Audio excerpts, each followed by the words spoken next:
So tonight, I wanted to thank all of you for joining us in the first of our three-part lecture series, Revolutionary Harbor, the Transatlantic World of Peter Faneuil.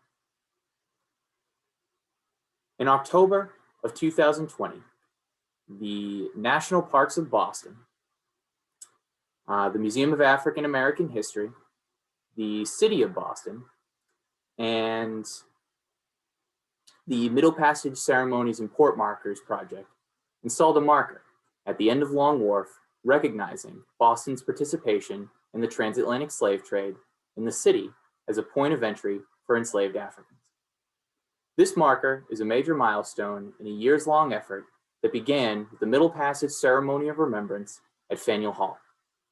The goal of the ceremony and the marker is to honor those who were lost, those who endured the Middle Passage, and those who helped build the Americas, and to create an awareness and an understanding of the central role that slavery played here in Boston. In 1638, according to an entry in Governor John Winthrop's diary, the ship Desire landed with cotton, tobacco, salt, and enslaved Africans. These enslaved Africans were traded for captive Pequots from New England. This is considered the first documented evidence of enslaved Africans being brought to Boston and signifies the beginning of a roughly 150-year period in which the enslavement of Africans existed in Massachusetts. While slavery was not as widespread in Boston as it was in the southern colonies in the West Indies, it does not lessen the impact of this horrific institution, nor does it diminish the complicity of Boston's elite in greatly profiting from human enslavement. The economy of colonial New England relied heavily on trade in the Atlantic world. Local merchants created vast amounts of wealth by trafficking enslaved individuals and trading goods consumed and produced by enslaved labor. One of the wealthiest of these merchants who exploited this system was Peter Faneuil.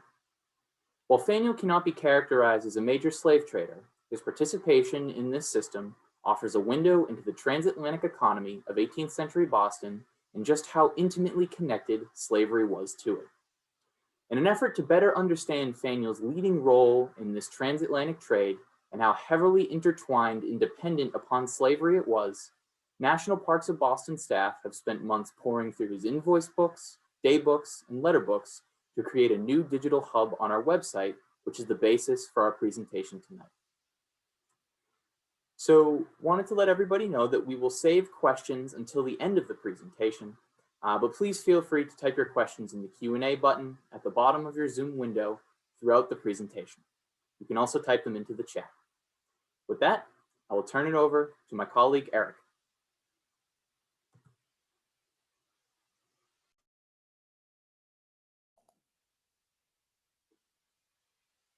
Thanks, Sean.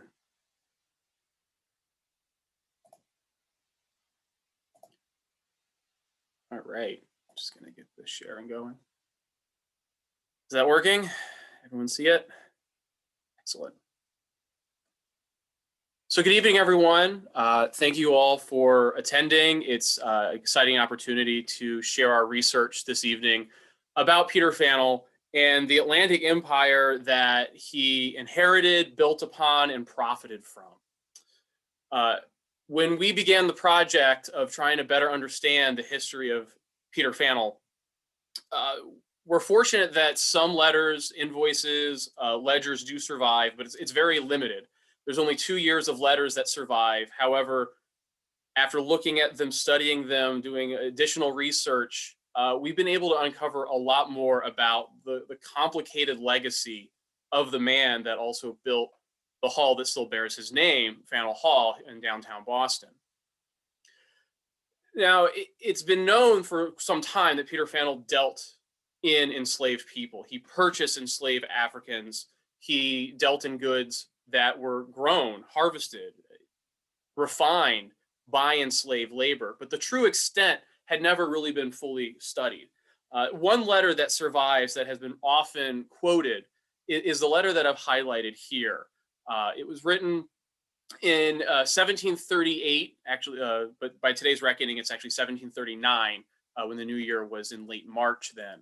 But he writes a captain named Peter Buckley, and he's sending this ship to Antigua in the Caribbean.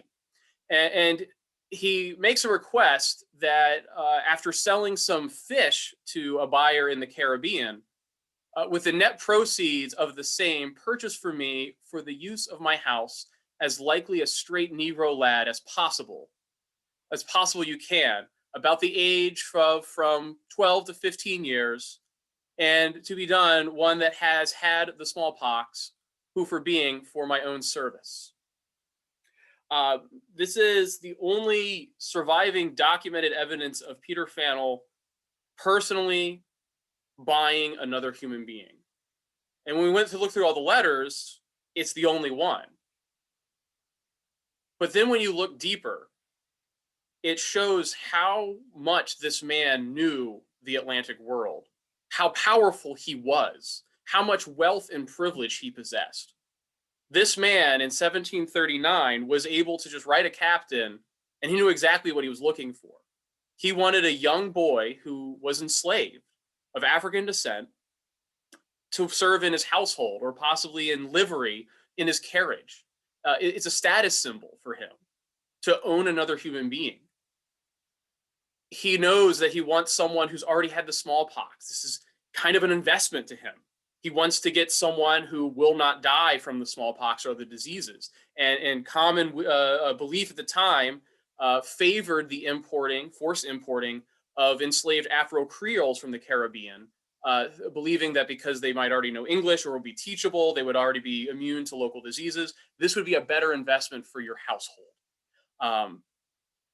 To know this, to be able to ask a captain to do this, to be able to build, to be able to make this request, it signifies that this man knows what he's doing.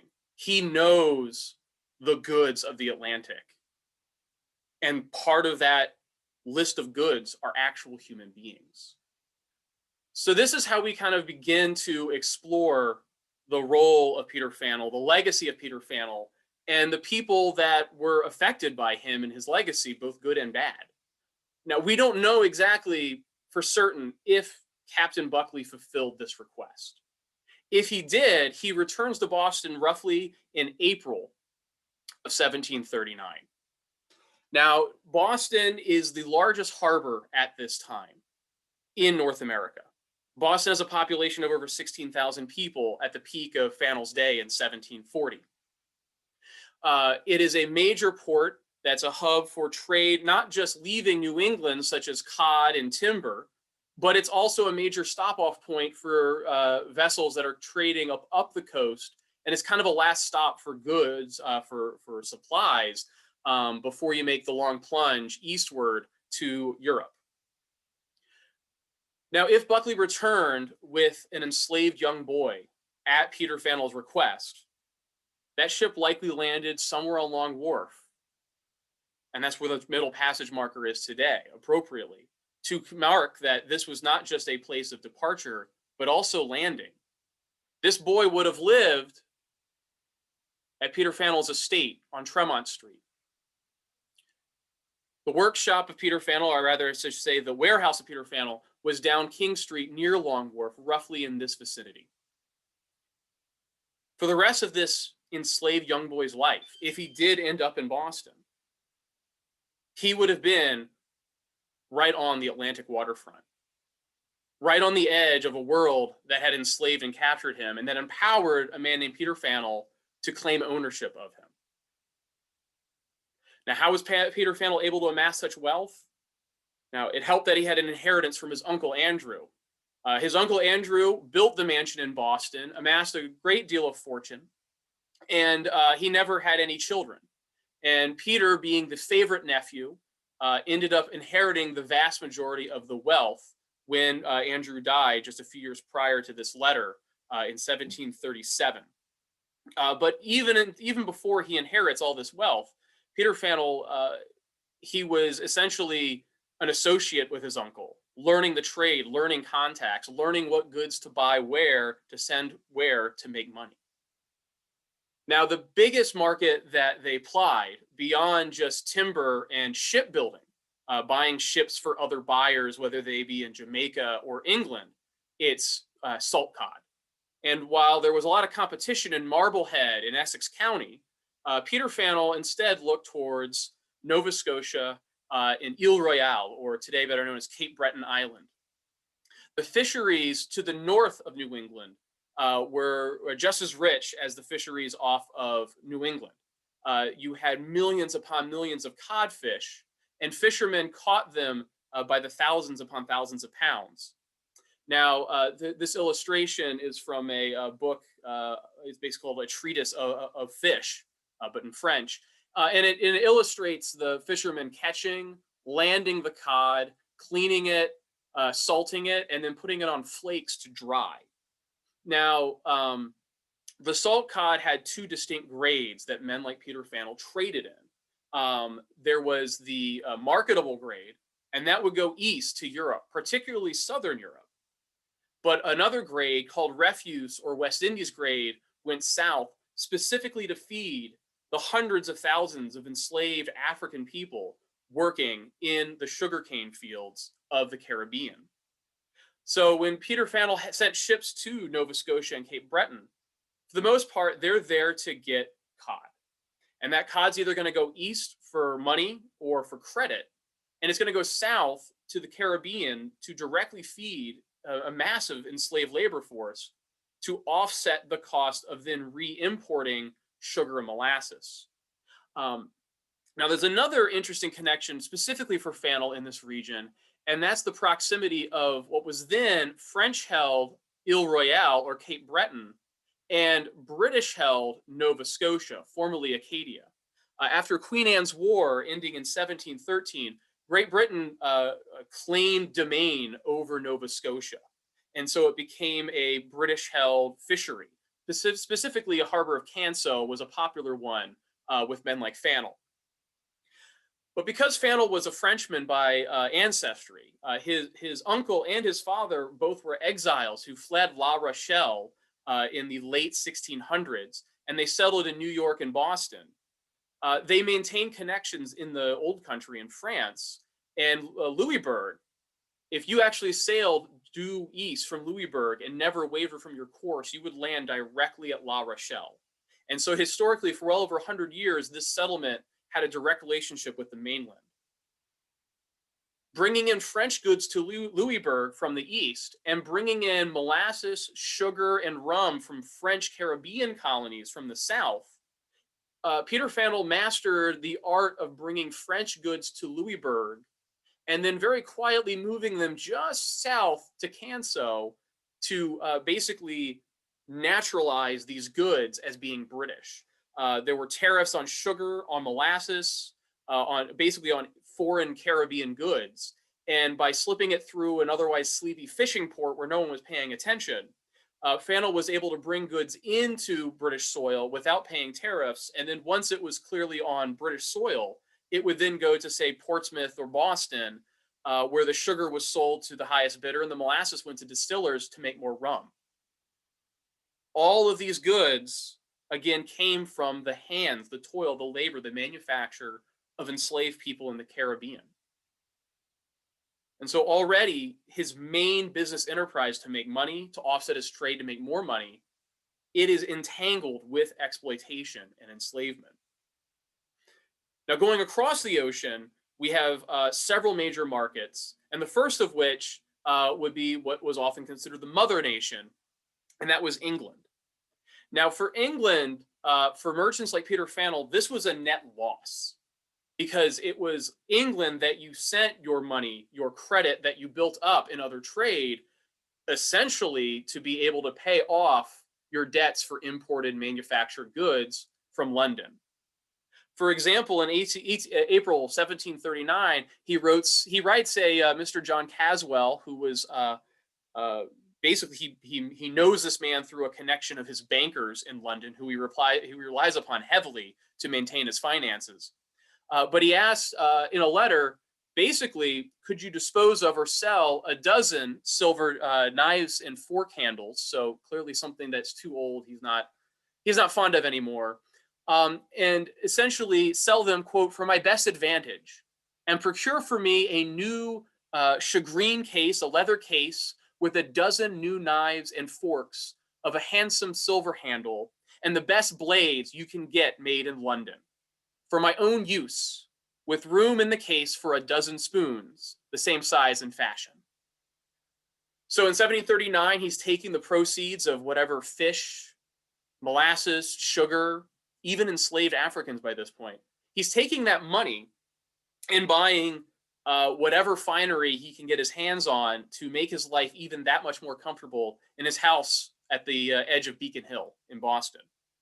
To this day, there are a number of fine pieces of woodwork and silver tankards that still survive that were Faneuil family heirlooms. One of the tables actually was a card table with custom embroidery, and it had these turret sides. It's unclear if it was made in England or by a New England craftsman, but it was made of mahogany, and it was incredibly expensive. And this is how Faneuil showed his success and his wealth.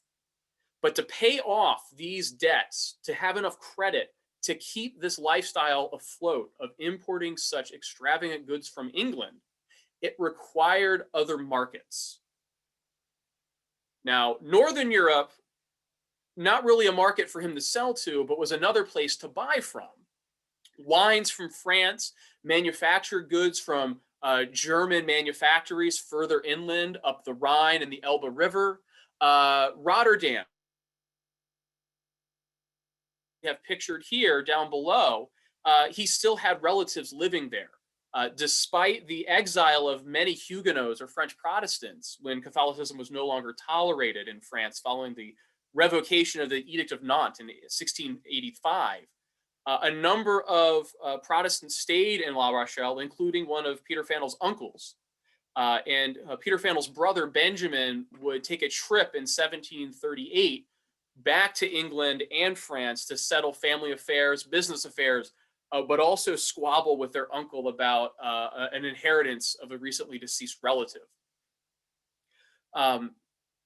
Europe and England, they were considering themselves the center of their respective empires. The economic theory of the day, whether it was France or England or the Netherlands for that matter, was very much about mercantilism. The colonies sent raw goods to the mother nation for the benefit of manufactured industry and ultimate export of those manufactured goods out and abroad. And so the whole concept was to protect British manufacturers, or in the case of France, protect French manufacturers and French brandy distillers. For a merchant like Faneuil, this meant hurting his bottom line because protections meant protected prices, tariffs. And so when he was able, Faneuil typically would trade, maybe through a friend of a friend, a contact of a contact, to go through Hamburg to get manufactured goods. Through the Dutch East India Company, you could access goods coming from China and India, perhaps at a cheaper price than you would with the English East India Company, because they enjoyed a monopoly, and with tariffs on, say, tea and other imports like spices, if you could play the market to your advantage and avoid any taxation, it helped your bottom line. But it's Southern Europe where he really makes his money. This is the main landing point for salt cod coming from Nova Scotia and New England. It's so important that some of these towns, like Cadiz, which was kind of an entry point for further inland cities like Madrid, they're receiving some 12 million pounds of salt cod a year by the 1770s. And the reason why the 1770s are so astronomical is because men like Faneuil built up that market supply and demand in the 1730s and 40s. Faneuil worked through merchants, and most of his correspondence is coordinating with people like Landon Smethurst in England, Miguel Pacheco de Silva, who's actually in London, but he has connections in Spain and Portugal. Several other men like Messrs. Laurie and Mitchell working out of Spain. He has these agents where he's constantly writing letters and working on trying to coordinate, where it takes weeks to travel. Ships going from Nova Scotia, picking up salt cod. A ship alone could carry over 225,000 pounds of salt cod. Carry it eastward to, say, Bilbao or Cadiz or Barcelona. sell that cod to an agent who then would sell it to local merchants, shopkeepers, re-export it to other markets where it might fetch a better price. Peter Faneuil sold essentially to middlemen who then sold locally. A lot of times he would get, if not straight up money, salt, which would be brought back to Nova Scotia and Cape Breton Island to make more salt cod. This was a critical mineral that was needed for business. Wine, citrus fruit. Fennell also enjoyed sweetmeats, basically sugary confectionaries and other high-end goods. He also dabbled in Florence oil or olive oil coming from this region. But he also relied on credit. By selling goods to one agent on the account of another, he could gain credit with, say, Lane and Smetherston in London to offset more imported manufactured goods, either for resale on his account or for his own personal use. But something happens in 1739. Tensions were building between Catholic Spain and Protestant England. And actually, there was an incident, and it happened several years prior to 1739, where a Spanish customs official got in an argument with an Englishman and actually cut off his ear. His name was Jenkins. And after a few years of saber rattling and some diplomatic intrigue, ultimately England and Spain begin to declare war upon each other in 1739. And it's called the War of Jenkins's Ear. And it ends up rolling into a larger conflict known as the War of Austrian Succession by the 1740s. This is disaster for Peter Faneuil, though. His biggest buyer of salt cod coming from Nova Scotia is Spain, now the enemy. And in this letter, already there's rumblings of war by July of 1738. And he actually writes to his contacts in London that if there's some way that if war is declared, could I get a pass for one of my ships in particular to still land in Spain? If I can't, divert the shipment to Lisbon in Portugal to try to sell anything at the best advantage so he doesn't lose the cargo. This war disrupts Peter Faneul's business routine. The fish for gold, fish for wine, fish for credit, but also fish for sugar, molasses, rum. It's disrupted by war.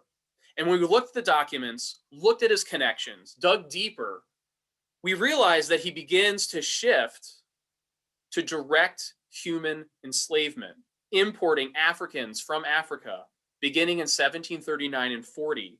And it appears to be a direct response to the fact that he cannot rely on the Spanish market as solidly. Now, before we arrive to Africa, there's one other market that's very, very lucrative for Peter Faneuil, and that would be the wine islands, specifically Madeira and the Canaries. Now, these islands, they had a warmer climate than mainland Europe. Initially, they began to experiment with sugarcane, which is a plant native to India and Southeast Asia. But ultimately, because it's on the way from Spain, from France, from England, to either go westward to the Caribbean or southward and then eastward to the Far East, the islands specialize in making wine, mostly to supply ships. So that way you had a water that was less likely to spoil after weeks at sea because the alcohol kept the bacteria at bay. Now, eventually it was discovered that this wine would spoil after some time. And so the winemakers, particularly on the island of Madeira, specialized in fortifying these wines with distilled alcohol like brandy. This fortified wine, after aging for months in a hot ship, actually made it taste better. And so colonists in North America in particular fell in love with Madeira. Madeira, about 25% of all Madeira exports ultimately went to the British American colonies in the later 1700s. And Peter Faneuil was no exception. This letter that survives from 1737 specifically asked for, in addition to his existing order from his contacts in Tenerife in the Canaries, 30 additional pipes of a good Malmsey, or a variety of Madeira wine.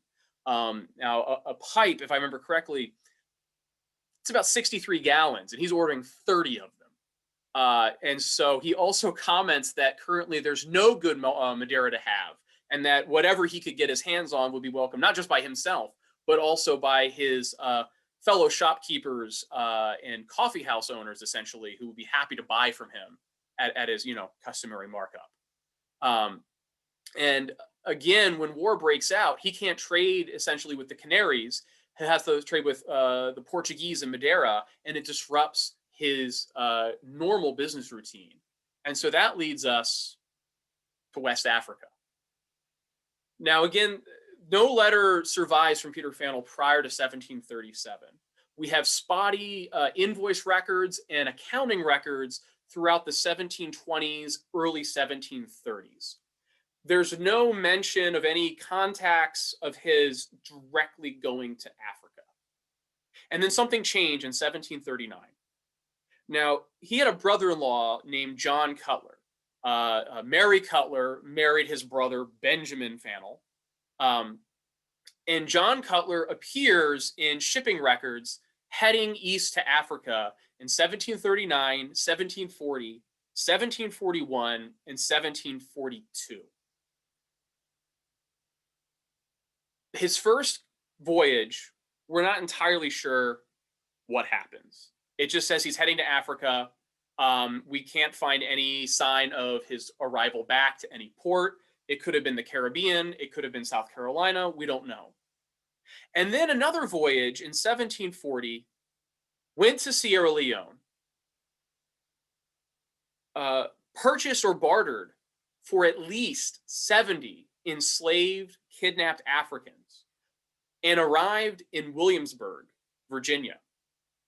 There, those enslaved people were sold for grain, for corn, wheat, as well as hogsheads of salt pork and beef, and eventually sold right up here to Madeira. Because again, the Canaries are off limits during the war. Now, the landing of this ship, it's named the Mary Ann. And the Mary Ann is listed as having an owner of Joshua Bouchard and Company. So Peter Faneuil is not named, but Joshua Bouchard is an associate of Peter Faneuil throughout the 1730s and 40s. Joshua Bouchard actually sails ships specifically built for him by Peter Faneuil. And I'm I'm willing to make an assumption that Joshua Bouchard and Company likely included Peter Faneuil, or at the very least, the ship, if not the cargo of human beings, was owned in part by Peter Faneuil, because Mary Ann was the name of his other sister. Captained by his brother-in-law, named after his sister, his youngest sister. It's a lot of coincidences there. There's another voyage in 1741, and then one more on a new ship, the Jolly Bachelor, in 1742 into 1743. After landing in the mouth of the Sierra Leone River, it's there that John Cutler and his crew, they end up purchasing or bartering over 80 enslaved Africans in the Sierra Leone River. And then some Portuguese-speaking Africans, essentially pirates, attack the ship.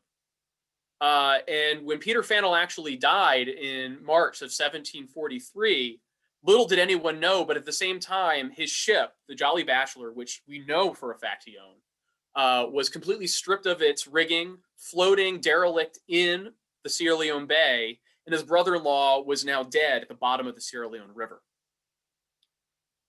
Some other white slavers of English descent on the Banana Islands here, they got word of this derelict ship, and they decided to rescue it, and they were able to recover most of the ship's rigging and at least 34 of the original 80 enslaved Africans that comprised the cargo. 2 died. 2 died. A number of others were sold to basically buy the provisions and the other rigging needed to get the ship seaworthy to sail back to the Americas. And the last 20 were sold at auction in Newport, Rhode Island. By this point, Peter Faneuil had died, and so had John Cutler. And the men that received the estate, the next of kin, Benjamin Faneuil, Peter Faneuil's brother, John Cutler's brother-in-law, and John Jones, who by this point was now married to Mary Ann Fennell, and so a posthumous brother-in-law. This means that by the early 1740s, just before Fennell died, he has a direct role in the forced kidnapping, migration, and sale of enslaved Africans, numbering at least 150. Now, there are slavers that are sailing from Bristol, England, to Sierra Leone, to the Caribbean, who are bringing over hundreds of enslaved Africans at a time. Nonetheless, this is still enslavement. This is still kidnapping. And this man made money directly from this trade. It was more than just a single straight likely Negro lad that he sought for his own enjoyment at his house in Boston, but dozens upon dozens of people for the benefit of his brother-in-law, his family, his empire, his own selfish interests and demand for more gain. So these are some of the more direct comparisons we've been able to draw. And I truly believe it happened in part because his desire to keep making money led him towards slaving when fish sales were stagnant in Spain because of war. Crossing the Atlantic through the Middle Passage, we arrive in the Caribbean. Now, the Caribbean essentially becomes all seas lands by European powers, largely French, British, Dutch colonists. These lands are seized. These lands are turned into, ultimately, by the late 1600s, massive sugar-producing factories. To fill the labor gap, enslaved Africans became the sole method of growing, harvesting, refining, manufacturing sugarcane, sugar, molasses, and rum. Even before Peter Faneuil became a man directly involved in the Middle Passage, directly involved in forcibly importing enslaved Africans, his uncle Andrew and he himself relied heavily on the trade between North America and the Caribbean. The Caribbean grew solely sugar, also indigo, generally cash crops. Every inch of arable land was devoted to the production of cash crops. They did not grow their own food. There was some local fish catching. There were some local gardens, but for the most part, grain, protein, it had to be imported.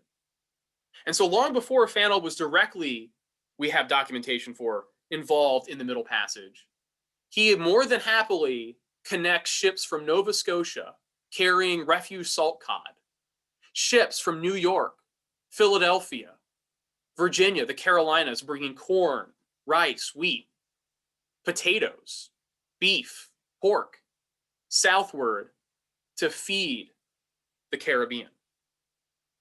This trade offset everything he had, it offset what he wanted to buy: sugar, molasses, rum. Peter Faneuil, because of his connections, relied on not just British islands like Jamaica, Barbados, Montserrat. He also traded, in fact, probably more heavily, but it's harder to trace because it skirts international laws. There's limited documentation from the government. He trades with Saint-Domingue, or modern-day Haiti. He trades with Guadeloupe, Martinique, and St. Lucia. These colonies, he has connections because of his French background, because he has connections in mainland France, Ile Royale or Cape Breton to the north, and connections to the islands here.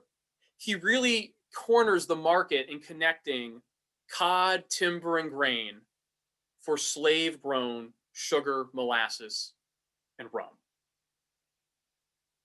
He also engages up and down the coast with whatever would give him an advantage.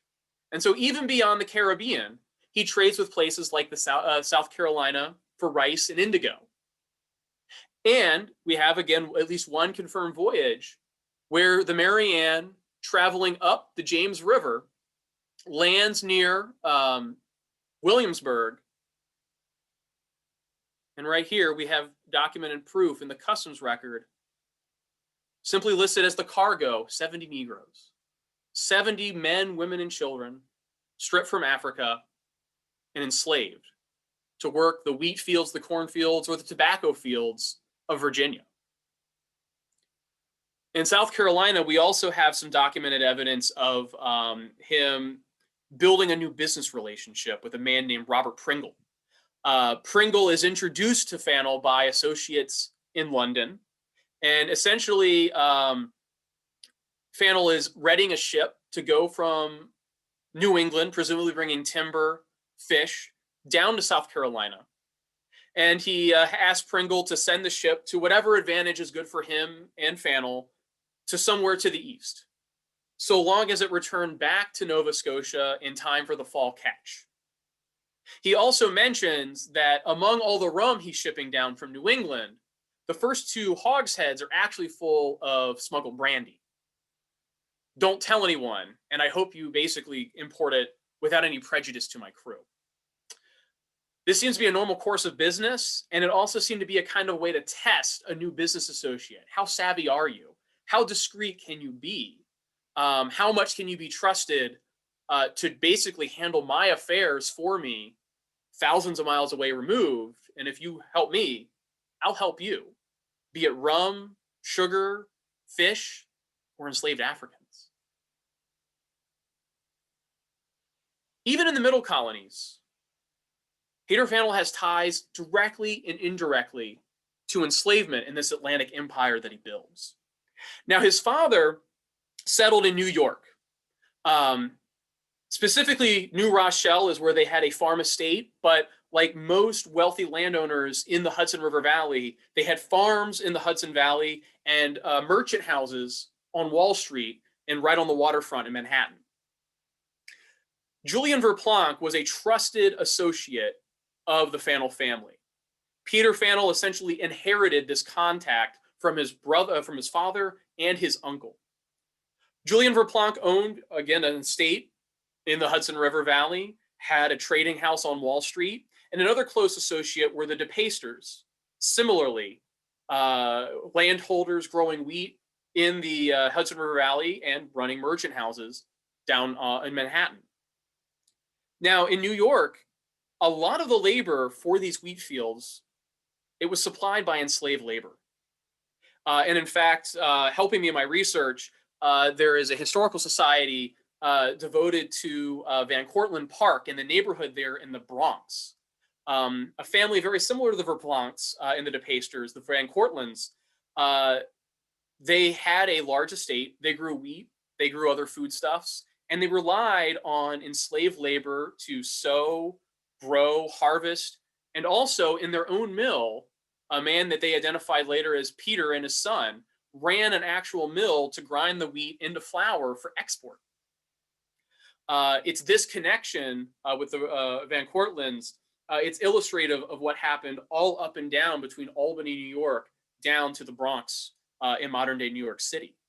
And Peter Faneuil wrote regularly with Julien Verplanck, associates in Pennsylvania, to bring in wheat, corn, or in this case, in 1738, 1739, new style. He mentions to Julien Verplanck that he would like 300 bushels of buckwheat on the best terms and cash, best terms you can. And at the best first opportunity, what quantity, let me know essentially at the best opportunity, what quantity of Florence oil and Barcelona handkerchiefs I could send to you to resell. And so not only is he making an order for flour to come in, but he's also making an order for Verplanck to buy manufactured goods from Europe to resell. He also mentions that before the weather gets hot, he'd like as much good Jersey flour as he can get. Northern New Jersey, the Hudson River Valley, these were vast wheat fields, and slave labor was common. And one final connection we've been able to dig up directly ties Fennell, Verplanck, and the DePasters into yet another instance of a direct human enslavement. The letter books that survive are not in great condition. And we have to give a really great thanks to the Baker Library at Harvard University for preserving them and digitizing them to this day to keep them going. But back in the 1800s, it appears some papers fell out and were lost when they were in an archive. And one of the letters that was lost was a letter to Julien Verplanck in 1739-40, where Peter Faneuil asked Verplanck about, quote, an account of Negroes. Now, the only reason we know this is because a scholar in 1880 quoted this letter. And then after that publication, the letter disappeared. And after doing some digging, we found that at Perth Amboy, New Jersey, just months after this request about an account of Negroes, a ship from Antigua by way of Cape Verde, West Africa, landed with 40 enslaved Africans. The ship was owned by Julien Verplanck and Abraham DePaster. It seems incredibly likely that this might be what he was referring to in this lost letter. Even if not, this is illustrative of this empire that Peter Faneuil not only built, but thrived on and enjoyed lavish lifestyle at the expense of exploitation and at the expense of seizing human beings and natural goods. 38 enslaved Africans were sold in Perth Amboy, New Jersey. The remaining 2, it appears, were landed in New York City. And there was an actual slave auction block. And it's entirely possible that that's where their fate lie.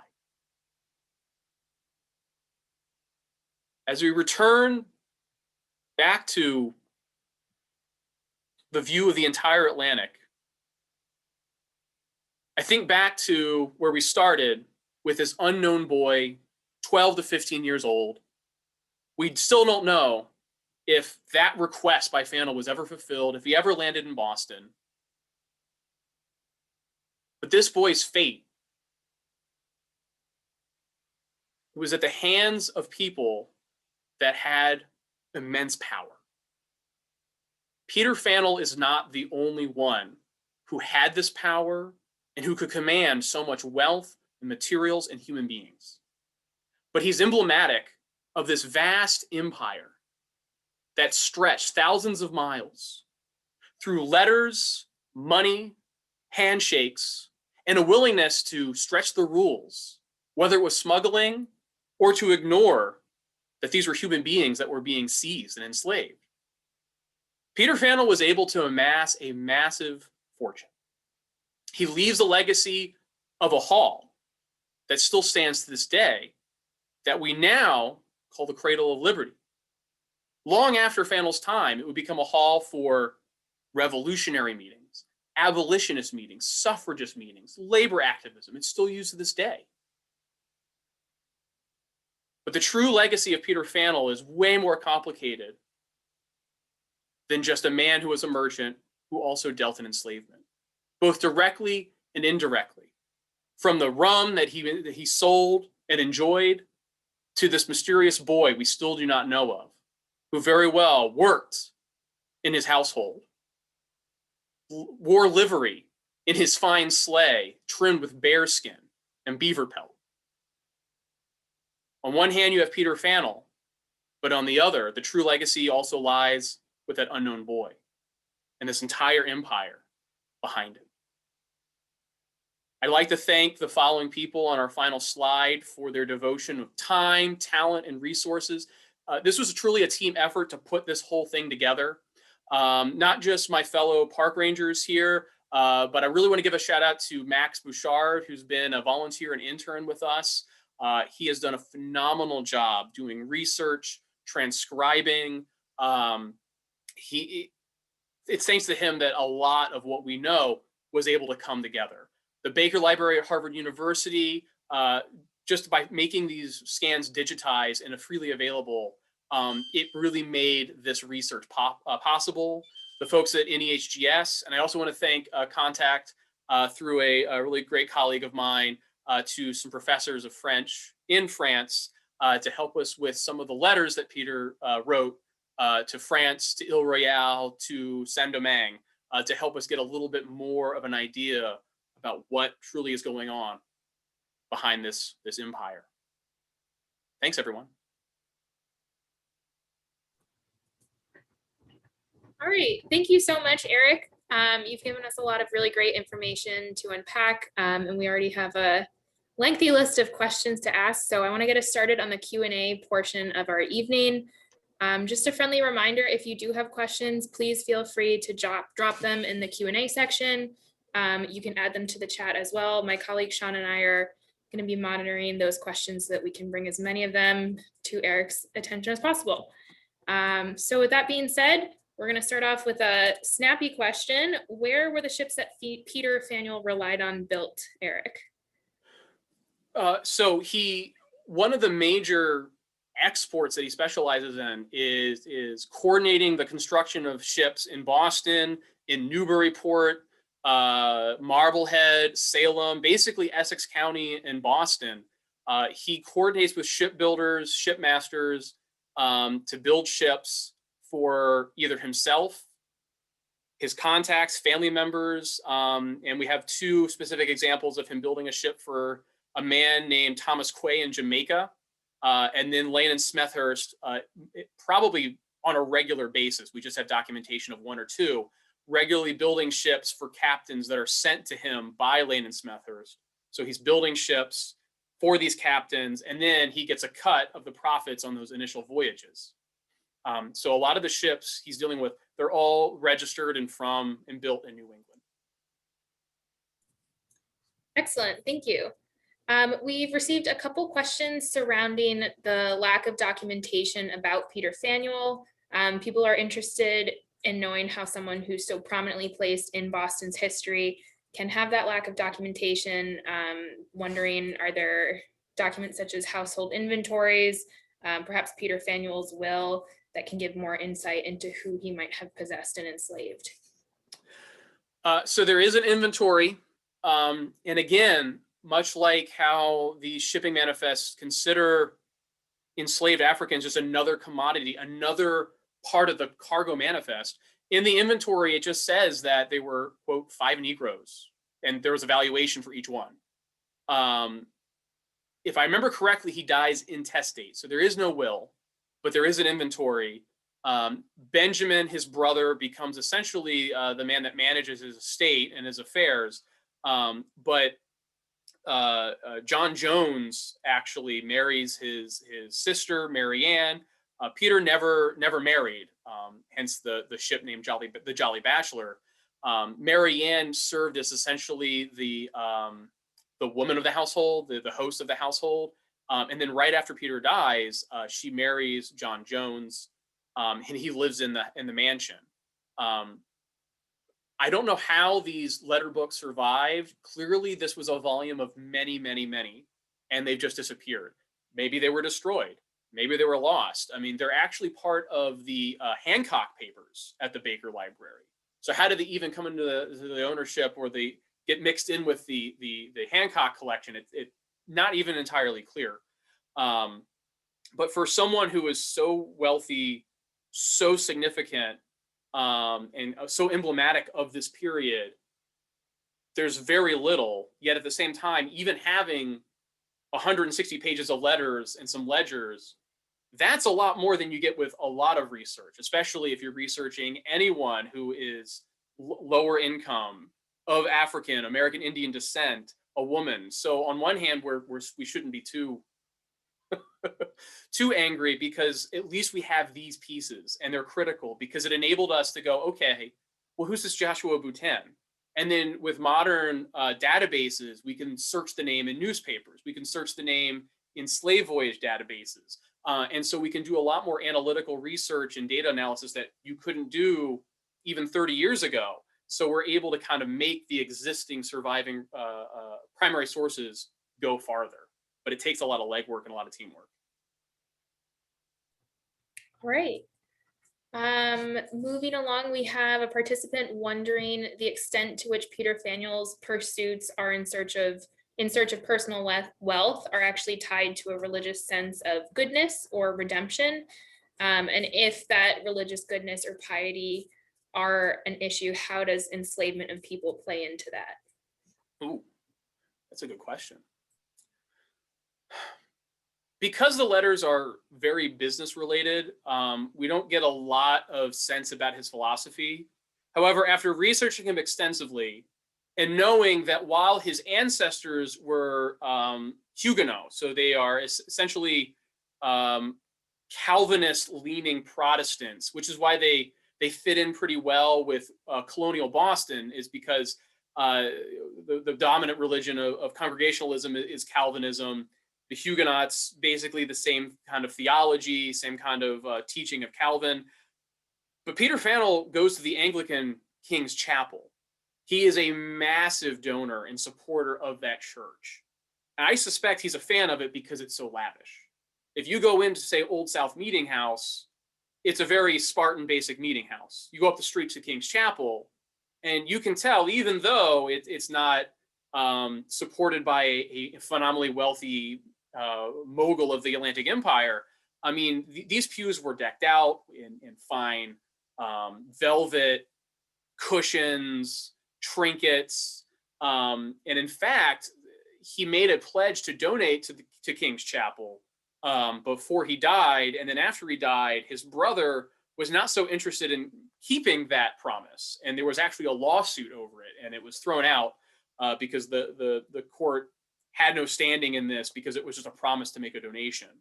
And so to me, and this is my own kind of feeling after reading and studying him for so long, I think he's more in it for the money in the show. But again, that's only based off financial dealings and his willingness to be quite showy with the money. And so if anything, I think the background in Calvinism perhaps gives him that sense that if he is of the elect, things are good.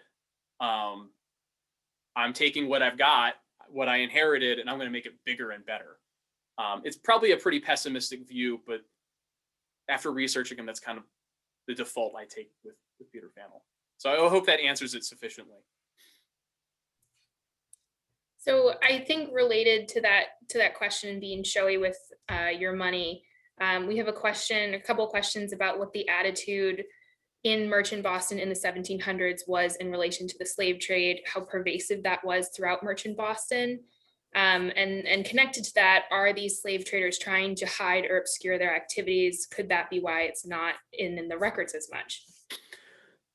So in Boston, as Sean introduced, enslavement begins almost immediately after the establishment of the English colony itself, and it persists. It slowly becomes more codified and entrenched as it eventually becomes hereditary. It becomes sanctioned by law. There's a bit of a public discussion about how Christian it is to hold slaves in 1700 surrounding a man named Adam Saffin. Saffin sues for his freedom. There's a pamphlet war going back and forth over the morality or the rights of property. It just kind of stops. And by the 1720s, 30s, 40s, so as Peter Faneuil is literally coming of age, Boston experiences astronomical growth. And with more money, more financial growth, it becomes quite fashionable to be able to purchase someone who's enslaved of African, possibly also American Indian ancestry, to be household help, to be a servant, to be in livery for your carriage. And it reaches the peak in the 1740s, such that when Boston's at its peak population, 10% of that roughly 16,000 are people of African or American Indian ancestry, largely overwhelmingly enslaved. And then after Peter Faneuil dies, Boston is no longer top dog. Philadelphia, New York overtake it. Boston kind of hits a ceiling with growth, And what happens, basically people start liquidating their assets to pay off debts when they can't find enough work or income. And that actually means, and if you follow the population of people of color in Boston, it dips. Some of it might be manumission, and we have some examples of manumission, granting freedom or individuals gaining their own freedom or seeking freedom by running away. But a lot of the time, enslaved people are sent south, and they're sold to a bidder, and they're sent in ones and twos on coasting ships where there's a little extra space, and so someone buys passage so that this captain can sell someone at an advantage. Peter Faneuil, when he dies, okay, his estate has 5 enslaved people listed in his inventory, but a family completely opposite of the spectrum, George Robert Twelves Hughes. This is a man that throughout his life never saw financial success, was always poor. But when he was young, before his parents died in 1742, he remembers going to the docks of Boston so his mother could buy an African girl so they could enslave her and use her as a servant in their household. So at one point, even modest families strove to purchase enslaved people as help around the house and a status symbol.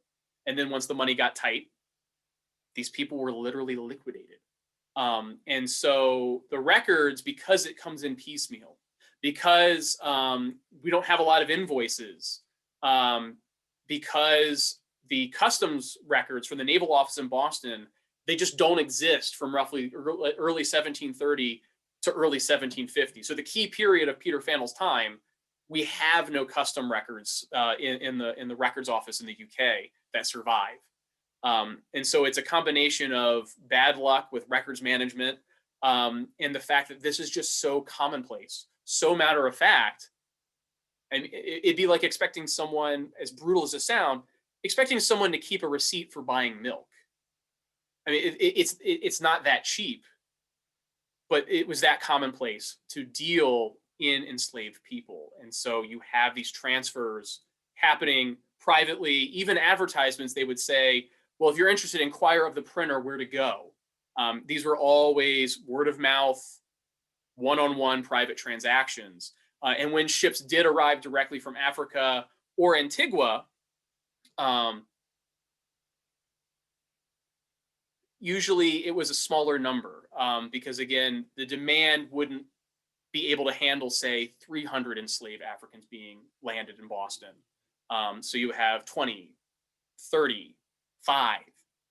And one person that does have advertisements for years after Faneuil's death offering enslaved Africans for sale is John Jones, his posthumous brother-in-law. All right, I think you've already started to touch on this in terms of talking about how common enslavement is in the colonies at this point, but can you give people a sense of where Peter Faneuil kind of ranks in terms of slave traders and how maybe a percentage or so of colonists who would have been directly involved with this? So, as I alluded to earlier, the ships that came from Newport or Boston that went to Sierra Leone, they're typically schooners or brigantines. Typically, that meant they could carry around 80 to 150 kidnapped and enslaved Africans. Ships from, say, Bristol could carry hundreds of enslaved Africans. And one scholar that I read who studied the triangular trade, specifically from the perspective of Newport, Rhode Island, the New England ships, because they were smaller, had kind of an advantage in the sense that they were faster and they could move to islands where the demand was more quickly than, say, these hulking ships that once they landed, they were kind of stuck there trying to sell their stock. And so if you're doing like an apples to apples, 95% of the some 12.5 million enslaved Africans that have been estimated to be forcibly imported from the late 1400s to the late 1800s. 12.5 million, roughly, enslaved Africans forcibly exported, kidnapped, brought to the Caribbean and South America. 95% are in South America, the Caribbean. Only 5% end up in North America. But if you're making cookies, where did that sugar come from? If you're making gingerbread, where did that molasses come from? If you're sending a ship to England to buy manufactured goods, a critical store is rum to keep that water supply clean, and also because the crew demands it in a very unhealthy way to just not care about the horrible conditions of seafaring in the North Atlantic. That rum came from molasses. That molasses came from a sugarcane field. That sugarcane field was tended to, harvested, and processed by enslaved labor. And so it becomes that entrenched in the Atlantic world. So you might deal with somebody that they only traded fish, they only traded molasses, but where's that fish going? Who's that feeding? And who made that molasses? And so that's where it gets a lot stickier. North America becomes kind of the depot of food, of supplies, of shipping to then bring things from point A to point B. And if it's in some parts, and sometimes it's directly individual human beings, other times it's the direct products that will feed or were the stolen labors of enslaved Africans. Okay, thank you. And I think we have one more time for about one more question. So I want to wrap us up. We've had a couple people bring up the proposed name change to Faneuil Hall, and people are just wondering perhaps maybe where the city, the Park Service stands on this. Are there alternative names that have been suggested, and how is that playing into the city today? So in the recent years, activists have called for the renaming of a hall because it's named after Peter Faneuil, and as we've established, he has a very complicated, very hurtful legacy.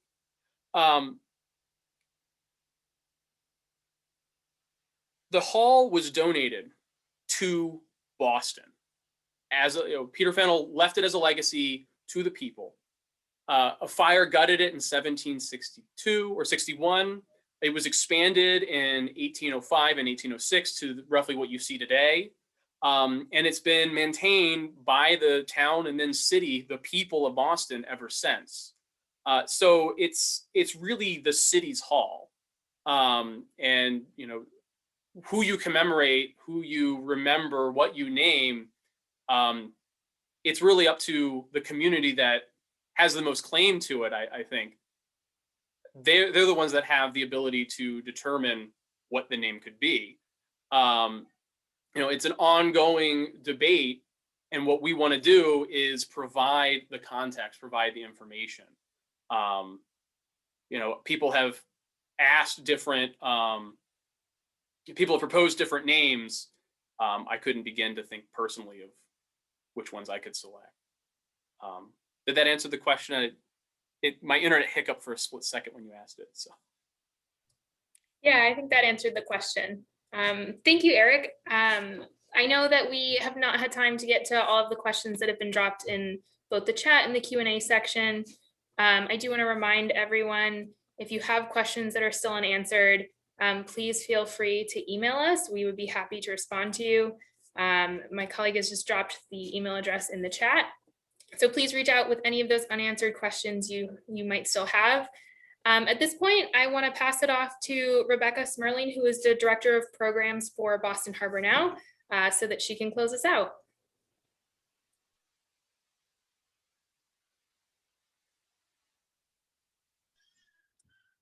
Hi, thank you so much, Eric and Sean. I feel like I can speak for all of us that we really feel truly honored to have been part of this this presentation and all of your incredible research and sharing this very different story that many of us probably have never heard this evening. I want to remind people this is part of our series Revolutionary Harbor. In a normal year, we would probably be in a space together on the waterfront, where we want to tell the stories of the waterfront year round. As we know, we are in a different space, but it's wonderful to welcome everyone here in this virtual space think I took note that we had 17 states represented in 2 countries and over 35 communities from across Massachusetts. So I am so delighted that you're all here with us. We look forward to welcome you again to future programs in partnership with the National Park Service and our partners at the Department of Conservation and Recreation and Boston Harbor Now. We have some upcoming lectures in March. We have the Voyage of Mercy, which will be on March 9th, and then later on 2 other Revolutionary Harbor series. So look at our website, follow us. I also welcome everyone to come to the harbor, come down to see Faneuil Hall, come see the Middle Passage marker down at Long Wharf. And thank you. Have a great night.